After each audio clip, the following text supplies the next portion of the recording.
bilis. Más o Doctora, menos se habla. Ajá, disculpe, no sé si ya está presentando, es que no se ve nada. ¿no se ve Sí, nada? doctora, disculpe. No, es que no le Ay, quería ¿por qué no decir me habían porque dicho? es que no sabía si seguía hablando de lo que se había equivocado o Es que la vimos ya. como Ajá, muy entrada, platicando. Dijimos, ay, hay una válgame. introducción. Y es que, ¿saben qué? Que mi computadora, no sé qué le está pasando, pero a mí me sale como si estuviera proyectando. Mi mendiga computadora ya me está jugando varias. Igual el otro día quedé como payaso con sus compañeros de infecto. Igual me dijeron, doctora, pues ¿en qué momento empezó a proyectar? Y tampoco. Y a mí me sale que sí, que ya lo están viendo. Ya mejor acuérdenme siempre de que si expongo yo, díganme, doctora, sí se ve, o doctora, no se ve, luego me interrumpen, porque si no, pues que estoy hablando como loca. Ahorita ya Pero tiene, bueno, doctora, en sí, formación de bilis. ya se ve. Ah, bueno. Bueno, Formación pues de las bilis. diapos, va. Las diapositivas que me salte, pues prácticamente están como que, pues no son importantes, ¿no? No viene realmente así como que nada. Era lo que les decía que ahí me di cuenta, pues, que me había equivocado de lo del hígado, lo que ya estábamos ahorita diciendo de que hace cada una de las cosas, la vesícula biliar, los conductos biliares, el páncreas exocrino que ya lo vimos, y pues ahorita que vamos a ver el duodeno, ¿no? Entonces, ahora sí. La bilis, pues, es el producto exócrino del hígado y se producen de 600 a 1000 mililitros al día. La bilis va a tener principalmente dos funciones, ¿no? Entonces, eso de que produzcamos bilis por coraje no existe, pero si la producimos, pues, todo el día prácticamente, ¿no? Entonces, primero lo que hace es facilitar la digestión de las grasas, pues ya que las sales biliares pues permiten emulsionar los lípidos, ¿no? Esa es como de sus principales funciones. Y segundo, nos ayuda a eliminar productos de desecho como la bilirrubina, el colesterol e inclusive algunas toxinas. Entonces es importante que ustedes recuerden que la producción de bilis es continua, pero su liberación hacia el intestino depende de estímulos digestivos. Entonces, todo el día se produce, pero ¿quién la va a almacenar? Pues la vesícula, ¿sale? Entonces, no sé si se acuerdan como por ejemplo de esos, ¿cómo se llama? De esos memes que decían pues que la pobre vesícula iba y le entregaba las piedras al hígado, ¿no? Y pues el hígado le está mandando la bilis a esa vesícula para que la almacene, no para que vaya a hacer alguna otra cosa, ¿no? Entonces, ay, doctores, permítanme 2 segundos que me están marcando.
Ay, ya, discúlpenme. Pero parece ser que justo cuando voy a dar clases es cuando se les ocurre a la gente marcarme. Pero bueno, entonces estas van a ser las dos principales funciones pues de la bilis, ¿no? Entonces acuérdense que se produce todo el día, pero no quiere decir que se esté liberando hacia el duodeno, sino que más bien se va a liberar pues cuando cuando comamos algo, ¿no? Cuando inicie propiamente la digestión. Y bueno, ahora vamos a ver que la bilis está compuesta de dos cosas. Uno, pues es agua y electrolitos, ácidos biliares y bilirrubinas. ¿Sale? Y el mecanismo por el cual se secreta, pues prácticamente los hepatocitos son los encargados pues de secretar pues esta bilis hacia los canalículos de las vías biliares y pues esto va a depender del transporte activo de sales biliares. Entonces, propiamente lo que pasa es el hígado la produce, se pasa a través de toda la vía biliar intrahepática, que eso pues ahora lo veremos en otra clase, y se va a ir a almacenar pues en la vesícula hasta que pues haya algún estímulo propiamente. Y bueno, pues ¿qué funciones tiene la bilis? Ya lo habíamos dicho, hay dos principales. Entonces, número uno, pues la emulsificación de las grasas. ¿Alguien sabe a qué se refiere con emulsificación?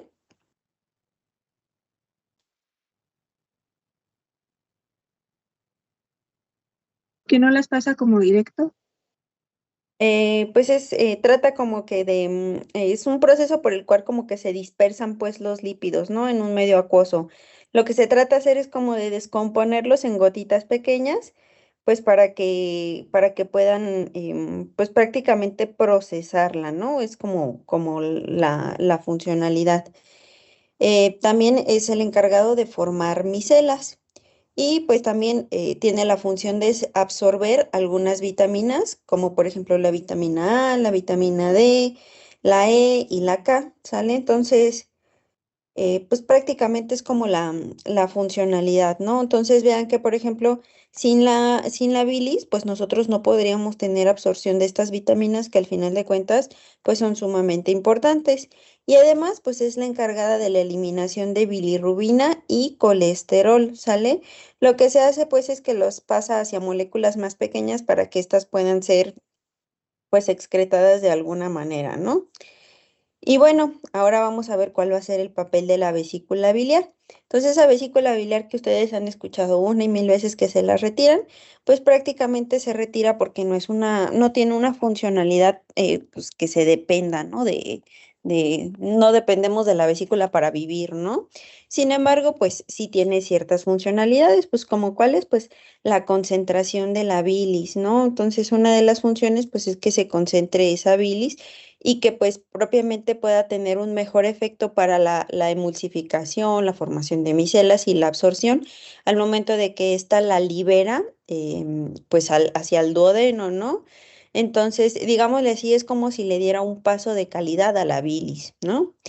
Bueno, luego tiene la función de vaciamiento y tiene una función pues de contracción, ¿no? Entonces una vez que el quimo llega prácticamente al duodeno, pues se forma este estímulo para que se contraiga la vesícula. Entonces, por ejemplo, los pacientes que tienen, pues, seguramente ustedes o más de una persona han escuchado que dice que tiene piedras en la vesícula, ¿no? Pues prácticamente seguramente será porque esa bilis que se formó tiene altas concentraciones de colesterol y esas concentraciones de colesterol hacen que se propicie la formación de estos litos dentro de la vesícula, ¿no? Y entonces, por ejemplo, al paciente le duele porque, pues, imagínense, vean el tamaño de la vesícula, ¿no? En algún momento van a entrar a 100,000 cirugías de vesícula y verán que es una pinchurrienta bolsilla ahí que tenemos al fondo del hígado, en la parte posterior del hígado. Y ustedes verán, pues es una bolsita pequeñita y entonces se pueden llegar a formar litos muy grandes, ¿sí? Piedras muy grandes que puedan prácticamente pues alcanzar casi todo el volumen de la vesícula y se forman uno, dos, tres, cuatro, cinco piedras, ¿no? Y estos litos pues formados por colesterol, algunos por calcio, pues al momento de que se contrae la vesícula, pues no permiten que se contraiga de manera adecuada y esto pues le duele al paciente, ¿no? Entonces, por eso a veces se toma la decisión, por ejemplo, de pues, retirar la vesícula, ¿no? Yo les pongo el ejemplo de un caso que vi hoy que hoy me hicieron enojar en urgencias. Yo casi nunca me suelo enojar, pero me hablaron por un caso de una paciente hasta aquí tengo los laboratorios, de 70 años. Me hablaron por el caso de una señora de 70 años que me hablaron porque tenía falla hepática. No, pues ahí voy, ¿no? Dije, pues a lo mejor sí es una hepatopatía crónica, Se ven un montón ahorita pues por problemas de peso, por problemas de diabetes, ¿no? O sea, ahí voy. Entonces cuando yo llego, veo a la señora y la señora pues parecía un Simpson, estaba amarillísima, ¿no? Bueno, señora, pues ¿cuándo empezó a sentirse mal? No, pues que hace 3 días. Ah, bueno, ¿y qué sentía? No, pues que muy cansada, que le daba náuseas y que le estaba doliendo el estómago. Pero ya saben, como ese tipo de señoras bien aguantadoras, ¿no? De esas que no dicen pues que ya llevan días con el dolor. No, pues es leve, nada más que mi hija pues me trajo porque pues ya me vio como mal, pues claro, la señora estaba amarillísima. Entonces, justo con la intención de que vean pues la imagen de la vesícula, pues al momento de que yo veo los laboratorios, la señora tenía bueno, para empezar para la exploración, pues tenía dolor abdominal en el flanco derecho, ¿no? Como de que pues, a ver, esto no me está gustando, ¿no? La palpaba y me duele. Luego voy y veo los laboratorios y tenía unas pruebas de funcionamiento del hígado que estaban sumamente elevadas, ¿no? Una cosa así de que la AST, su valor normal es 40 y la señora tenía 2000, ¿no? Entonces ya cuando me di cuenta de eso dije, pues esta paciente definitivamente no es algo para medicina interna. Hagan de cuenta que se ve mi cursor, Sí, doctora. ya Sí, está. doctora. Y hasta me da cosa que al rato esté hable y hable, pues si no se vaya a ver. Entonces, hagan de cuenta que esta señora lo que tenía, o la explicación de por qué se inflamó, es que tenía muchas piedras aquí en su vesícula, ¿no? Entonces, su vesiculita estaba llena. De hecho, inclusive se veía en la radiografía, cosa que nosotros casi no vemos en una radiografía. Entonces, una de estas piedras seguramente se atravesó por acá, se fue acá, al colédoco. Se fue aquí bueno, este es el cístico y luego del cístico viajó acá al colédoco. Entonces, ¿qué pasa? Pues es como una tubería, ¿no? Entonces, la bilis se empieza a regresar hacia el hígado, lo empieza a inflamar. Obviamente, pues si estamos hablando de que se desechan bilirrubinas a través de la bilis, pues estas bilirrubinas se empiezan a ir hacia la circulación sistémica. Y entonces, yo aquí tengo los estudios, pero pues no, ya no se los puedo enseñar, pero esa paciente llegó con bilirrubina de 15 cuando lo normal es tener menos de 1. Entonces, imagínense bilirrubina de 15, las pruebas de funcionamiento del hígado mal, pues ya cuando yo lo veo y basado pues en el contexto pues clínico de la paciente, pues esa paciente tenía una coledocolitiasis, no era absolutamente nada mío. ¿Y cuál es el tratamiento? Esos son tratamientos con endoscopías que se llaman CEPRES, ¿sale? Que es una colangiopancreatografía retrógrada, que prácticamente es hacerle una endoscopía de las vías biliares para desobstruir, pues prácticamente el lito que fue a obstruir alguno de los, ¿cómo se llama? De la circulación de la vía hepática. Entonces fue como de que, oh, pues esta paciente ni siquiera es para medicina interna. A lo mejor ustedes ahorita lo verán así como de que pues es algo complejo, pero no, ya cuando lo revisas y lo ves una y otra vez, pues era como un paciente muy clásico, ¿no? Entonces, ese es el gran problema de la vesícula. La vesícula tiene, sí, está bien, almacena, concentra y todo lo que quieras, pero el problema es que muchas personas, por ejemplo, aquí en México tienen problemas de dislipidemia, mucha gente tiene problemas de colesterol y de triglicéridos. Y entonces esta bilis que se produce pues viene muy cargada de este tipo de moléculas y entonces pues empiezan a formar piedras, ¿no? Y eso ya no sucede nada más pues como les decía ayer como padecimientos de gente grande. Dime, Kimberly. Disculpe que le interrumpa, doctora, una pregunta. Bueno, por ejemplo, entonces cuando tienen el litio retiran la vesícula, pero ¿qué pasa, por ejemplo, en pacientes que tienen colesterolosis, pero que aún no han formado litio? ¿Es necesario retirar ese tipo de vesículas? No, por ejemplo, ustedes van a ver en el servicio social en algún momento cuando ya sean, ya como propiamente sus pacientes, hay muchos pacientes que tienen problemas de colesterol. De hecho, es como de las enfermedades crónicas más frecuentes aquí en México, ¿no? Entonces tú vas a encontrar que a lo mejor, pues a lo mejor no te pongo yo mi ejemplo, a lo mejor yo, Fátima, tengo problemas de colesterol, ¿no? Pero no precisamente voy a tener una bilis que vaya más concentrada ¿cómo se llama?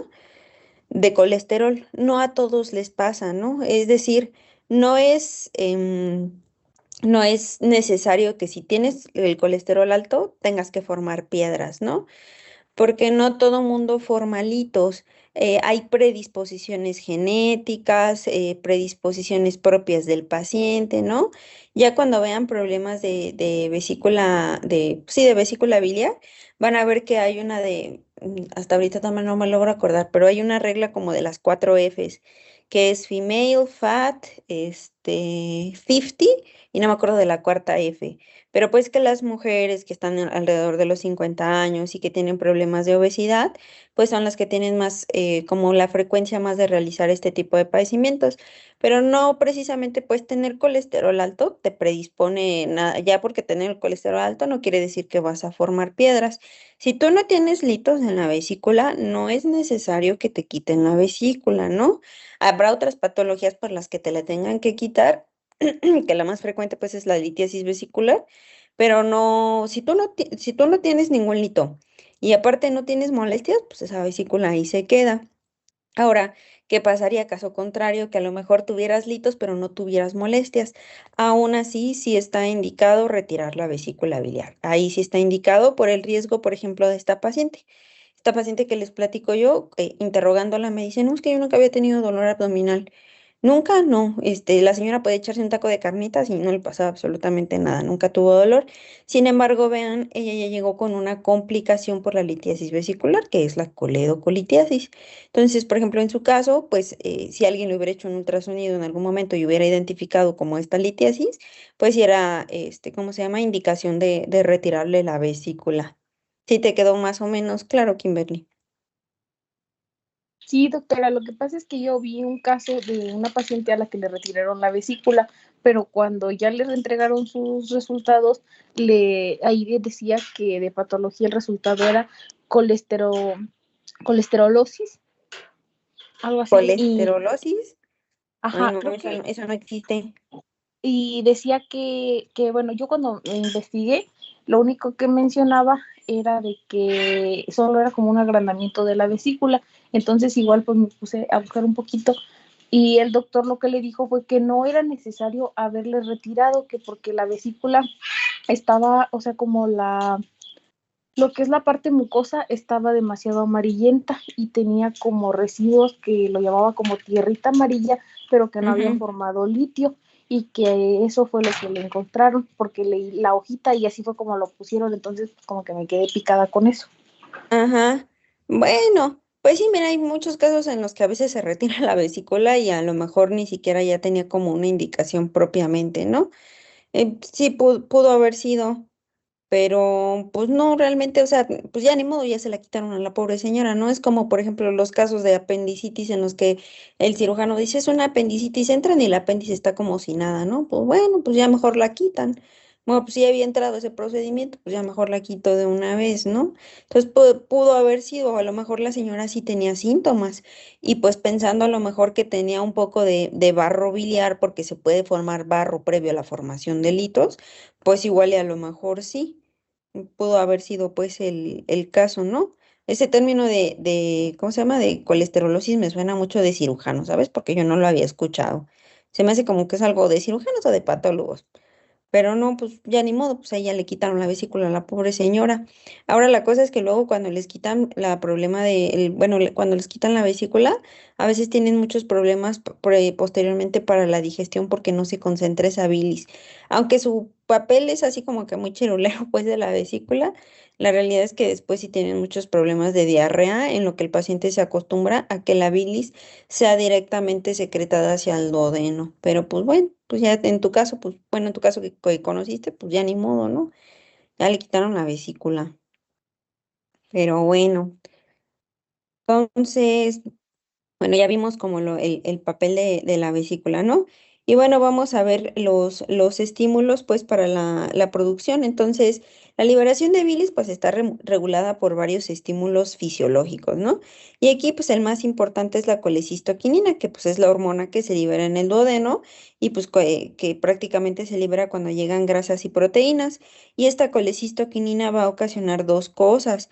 Provoca que haya una contracción de la vesícula biliar y provoca también que se haga la relajación del esfínter de Oddi. Esto pues ya lo mencionábamos de manera muy vaga el día de ayer, ¿no? Y pues también interviene la estimulación vagal que va a ocurrir durante la fase cefálica de la digestión. también lo que comentábamos ayer con lo del páncreas, ¿no? Además de que pues la distensión duodenal y la presencia de grasas en el intestino, pues también estimulan propiamente la formación pues de bilis, ¿no? Y bueno, vamos a ver la circulación también enterohepática. Entonces vamos a ver que este es un mecanismo de reciclaje que hace la vesícula biliar junto con el hígado, pues para reciclar propiamente, sí, tal cual, reciclar las sales biliares, ¿no? Entonces, las sales biliares se liberan en el intestino, pues para ayudar a emulsionar las grasas, ¿no?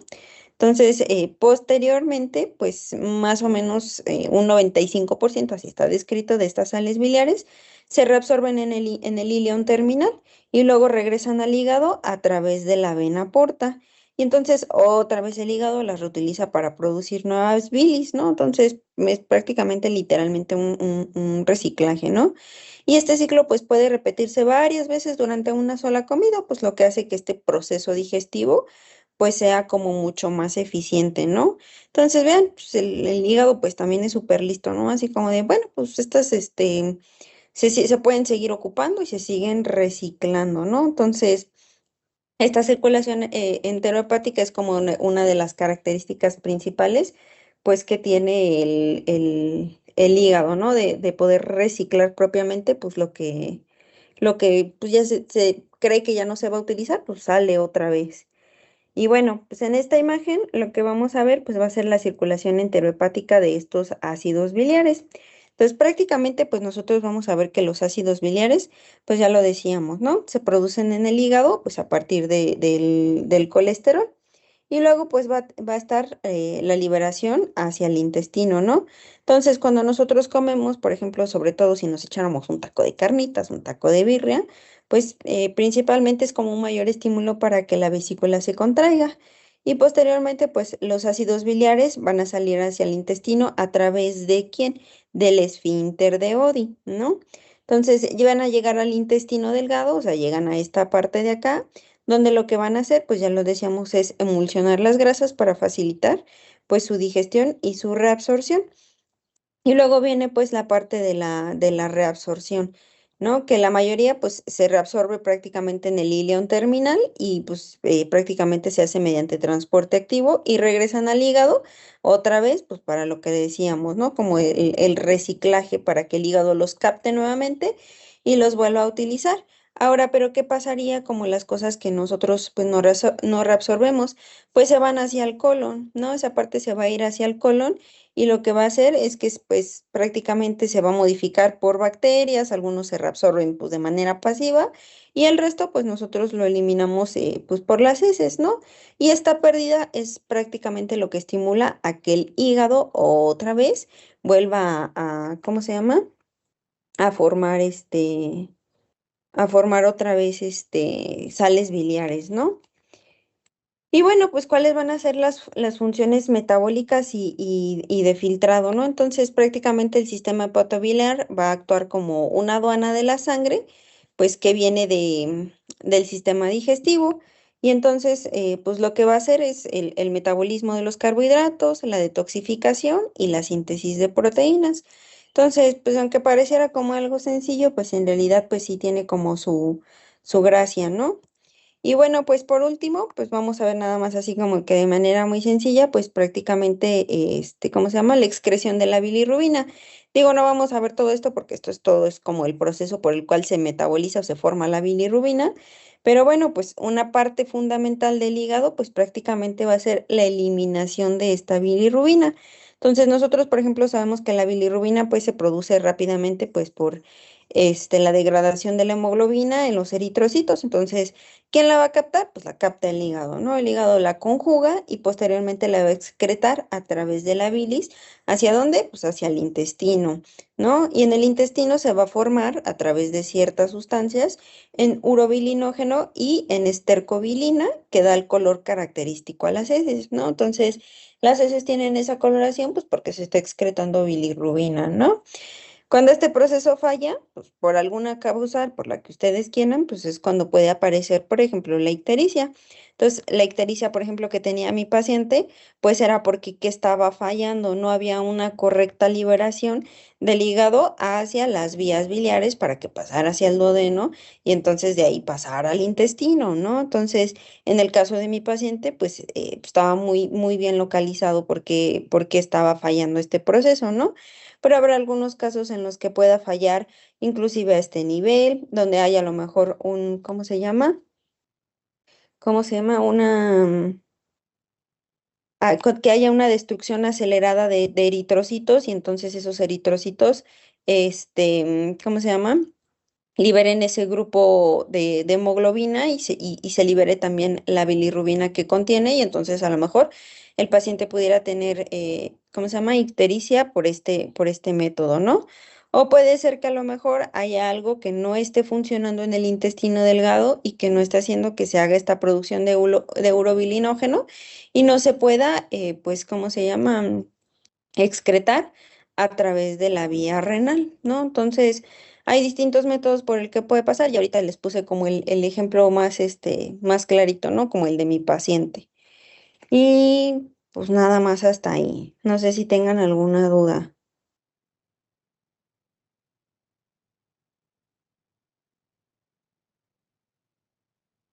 ¿no? Doctora, Doctora. Ajá, ¿no?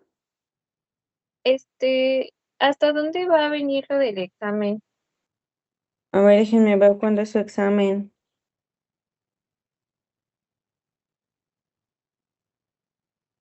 Déjenme ver. Su examen es ustedes ya saben, el 22 de abril, ¿ah? Pues hasta lo que alcancemos a ver, el 22 de abril.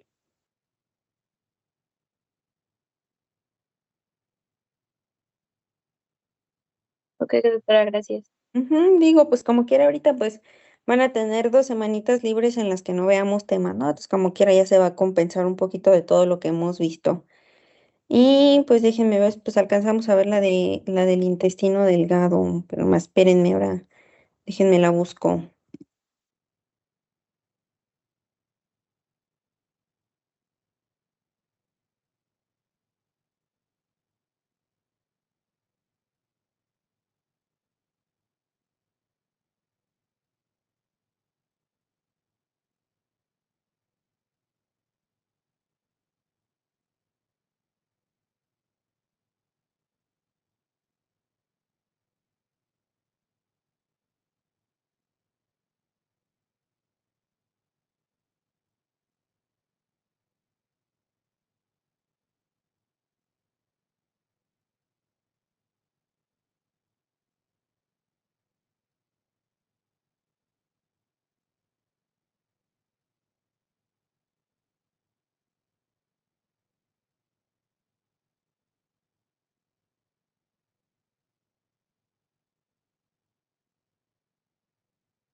A ver, ahora sí dígame si se ve o no.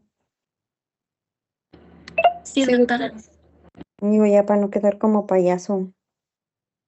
Bueno, pues entonces ahora pues vamos a hablar de la fisiología del intestino delgado, que bueno, aquí va a ser como el órgano más importante porque aquí va a ocurrir la mayor parte de la digestión y la absorción de los nutrientes. Entonces nosotros vamos a ver que pues el intestino delgado va a recibir el quimo proveniente del estómago y lo va a procesar mediante ciertas enzimas digestivas, la bilis y movimientos intestinales que permiten pues como que en conjunto hacer toda esta absorción. Entonces, nosotros vamos a ver que el intestino delgado pues mide aproximadamente 6 a 7 metros de longitud, ¿no? Si nosotros pudiéramos como desenvolverlo, ¿no? Entonces, por eso, gracias a esa longitud, pues se permite que a veces en ciertas resecciones intestinales pues se pueda quitar 1 o 2 metros y pues no tengamos tanta alteración en la absorción de nutrientes, ¿no? Y pues se va a dividir en tres segmentos principales, que va a ser el duodeno, el yeyuno y el ilion. Y cada uno pues tiene como ciertas funciones específicas, pero al final de cuentas todos participan en el proceso de la digestión y en la absorción de los nutrientes, ¿no? Ya después pues veremos el intestino grueso, pues que mide una cantidad pues mucho menor, ¿no? Y bueno. Las funciones principales, pues el intestino delgado tiene varias funciones, tanto es completar la digestión química de los alimentos como absorber la mayoría de los nutrientes, absorber también agua y electrolitos y secretar hormonas digestivas. Además, pues también lo que hace pues es movilizar el contenido intestinal pues a través de movimientos pues peristálticos, ¿no? Entonces, pues bueno, ya lo dijimos, se divide en tres partes, ¿no? Entonces, el duodeno, que es la parte principal, la parte de amarillo, por ejemplo, esta que aquí estamos viendo en la imagen. De hecho, por ejemplo, la parte del duodeno, esa sí la alcanzamos a ver en una endoscopía cuando solicitamos una endoscopía, ¿no? Entonces, esta es la primera porción y aquí llegan lo que son la bilis y el jugo pancreático, que pues, son los que inician prácticamente pues el proceso de la digestión, ¿no? Ya hablando de nivel intestinal.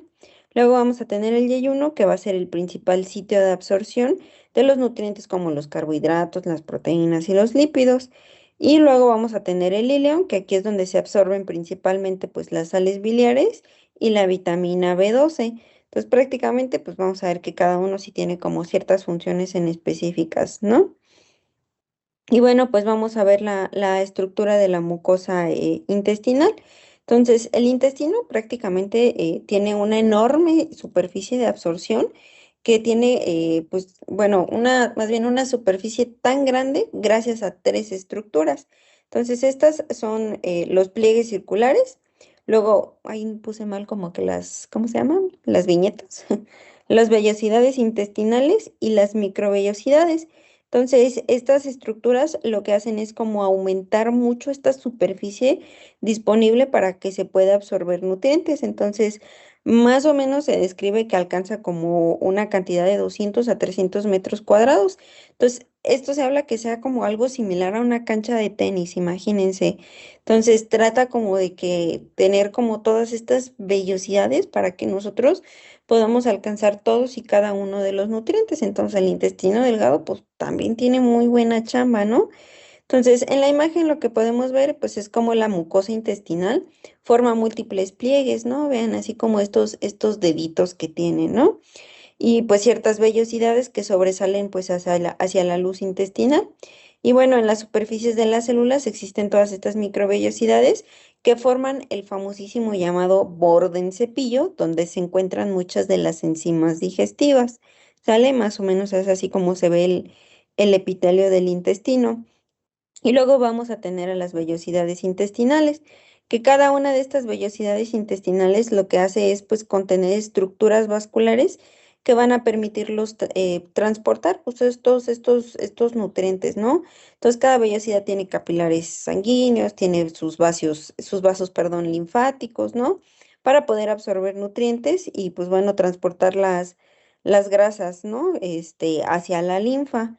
Entonces, en la imagen lo que vemos es como si pudiéramos aumentar, pues, o dar como una lupa hacia las vellosidades intestinales, ¿no? Entonces, en el centro, pues, lo que tenemos es ¿cómo se llama? Déjenme quitar esta de acá. Lo que tenemos, pues, prácticamente es el vaso linfático, ¿no? Es el que tiene la capacidad de transportar lípidos. Y alrededor, pues, tiene todos los capilares sanguíneos, ¿no? Vemos todos los capilares ahí formados. Y estos, pues, también tienen la capacidad de absorber ciertos, pues, otro tipo de nutrientes, ¿no? Entonces, imagínense cuántas de estas vellosidades no tenemos cada uno de nosotros, ¿no? Por eso les decía yo, si en algún momento, ni Dios lo quiera, tenemos alguna resección intestinal por la causa que ustedes quieran, pues por eso a lo mejor el intestino delgado no se ve tan afectado, ¿no? Porque ya decíamos, tiene de 6 a 7 metros que equivalen a una cancha de tenis para poder absorber todos los nutrientes, ¿no? Entonces, les decía yo, ¿no? Hay pacientes, o no me acuerdo si se los decía a ustedes o a sus otros compañeros, que luego los pacientes vienen así como que, pues, no sé, paciente con hipotiroidismo, que solo padece de la tiroides y, ay, no necesitaría unas vitaminas, pues no, tienes tu intestino delgado íntegro, ¿no? Ese se encarga pues de hacer toda la chama de que tú puedas absorber bien todos los nutrientes, ¿no? Entonces, teóricamente no tendrías por qué requerir de ninguna otra vitamina o de algo adicional, pues para que estés bien nutrido. Y luego vamos a tener, pues ya propiamente cuáles son las células del intestino delgado. Entonces, en la mucosa intestinal existen diferentes tipos de células que cumplen con funciones muy específicas. Entonces, entre ellas están los enterocitos, que son responsables de la absorción de los nutrientes, las células caliciformes, que secretan moco para proteger también esa mucosa de todas las secreciones que van a aventar hacia el intestino, las células de Panet, que tienen cierta función en la defensa inmunológica. Es por eso que últimamente se habla como de que pues uno de los órganos, por ejemplo, Diana en diabetes o el que si tenemos alguna alteración en la microbiota intestinal, pues nosotros podemos tener problemas en nuestra inmunidad, ¿no? Y todo eso esto es pues por las células de Panet. Y también están pues las células enteroendocrinas, que son las que tienen la capacidad pues de liberar hormonas digestivas, igual que la gastrina, ¿no? Por ejemplo, que decíamos el día de ayer pues estas también tienen como la capacidad de liberarlas, ¿no? Y bueno, pues la digestión, pues vamos a tener que el quimo, perdón, iba a decir el timo, tarda aproximadamente de 3 a 5 horas en atravesar todo el intestino delgado. Entonces, imagínense, todavía sigue trabajando el pobre intestino delgado cuando otra vez ya le estamos echando otra vez otro quimo, ¿no? Entonces, pues pobrecito, este se la pasa chambeando también todo el día. Entonces, durante este tiempo, pues se producen muchos movimientos intestinales que mezclan el contenido con las secreciones digestivas. Es como una licuadorcita, ¿no? Así como de, pues ya llegó la comida, sale. Pues vamos a movernos para que todo se pueda prácticamente mezclar con todas las secreciones que están llegando al intestino delgado y se pueda hacer una digestión eficiente y pues una adecuada, ¿cómo se llama? Absorción, ¿no? Y bueno, pues prácticamente vamos a ver que nosotros, pues en el intestino delgado, pues ocurre la mayor parte de la digestión química, ¿no? Entonces, aquí participan enzimas pancreáticas, participan las enzimas del borde en cepillo, participa la bilis y estas sustancias pues son las que permiten digerir como los carbohidratos y las grasas, ¿no? Y ahora sí vamos a ver propiamente pues la digestión de carbohidratos, ¿no? La digestión de carbohidratos prácticamente comienza en la boca, ya lo decían sus compañeras a través de las glándulas salivales, ¿no? Pero se termina de completar en el intestino delgado. Aquí la amilasa pancreática es la que va a romper todos estos polisacáridos en disacáridos y posteriormente estas enzimas del borde en cepillo, como lo que es la lactasa, la sacarasa y la maltasa, los terminan por convertir en monosacáridos y estos productos finales pues es la glucosa, la galactosa, la fructosa, ¿no? Más o menos es como que propiamente cómo empieza pues todo el proceso. Entonces, por ejemplo, nosotros aquí en la imagen pues tenemos prácticamente pues una célula, ¿no? Que ahí tiene varios receptores, ¿no?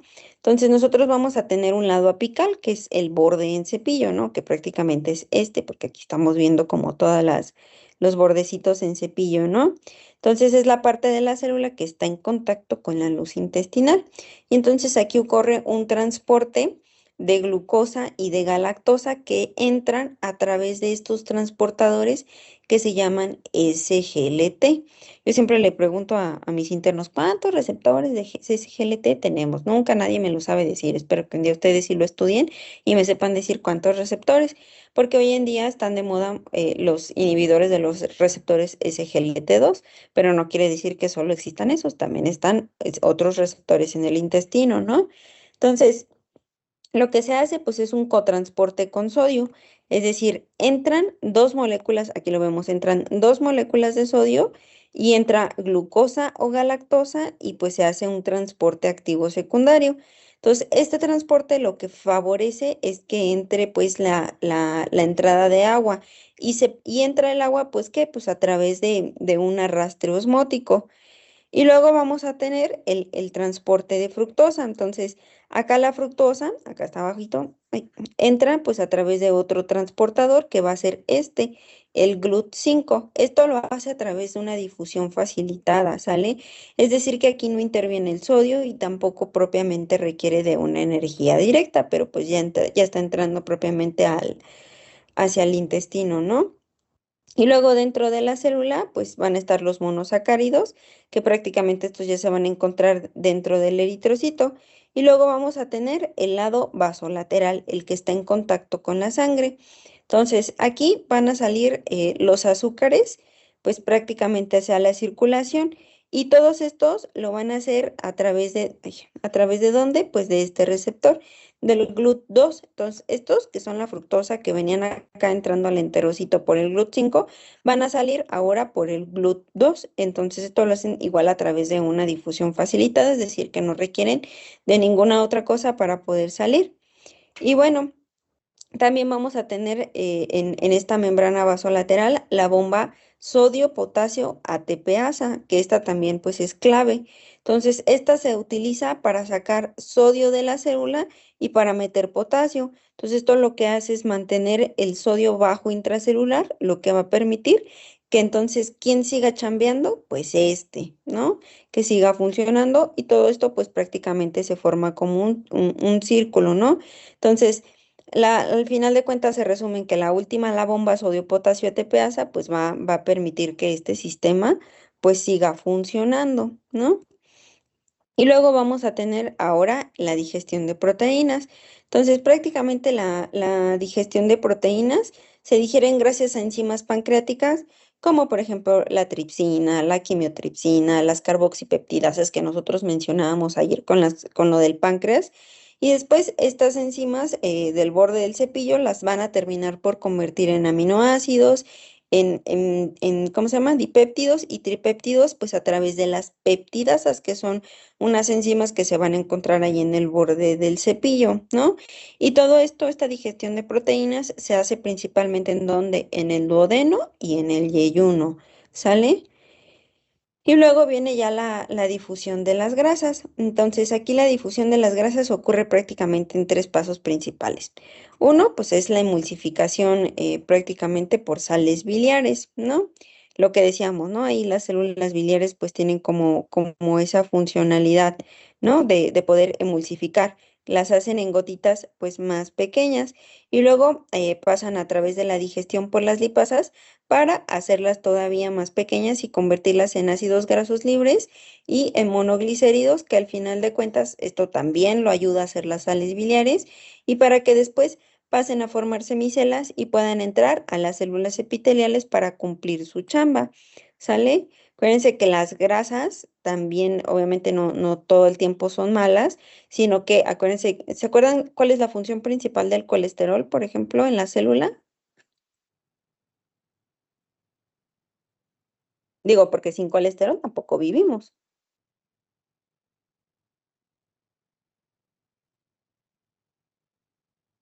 ¿Cómo creen? Si ya seguramente vieron lo de la célula. ¿En la célula, doctora? Ajá, de cualquier célula. Pues formar parte de lo que son principalmente las membranas. Ajá, sí, sí, sí. O sea, el colesterol es una parte fundamental de la estructura de las membranas celulares. Nos ayuda a formar hormonas, tanto esteroideas, sexuales, ¿sale? Entonces, obviamente, pues también nos ayuda a absorber ciertas otras sustancias, pero principalmente formar parte de la estructura de las membranas celulares y la formación de hormonas. Entonces, este proceso pues también es súper importante porque también sin esto, pues nosotros es un proceso esencial pues para la vida propiamente, ¿no?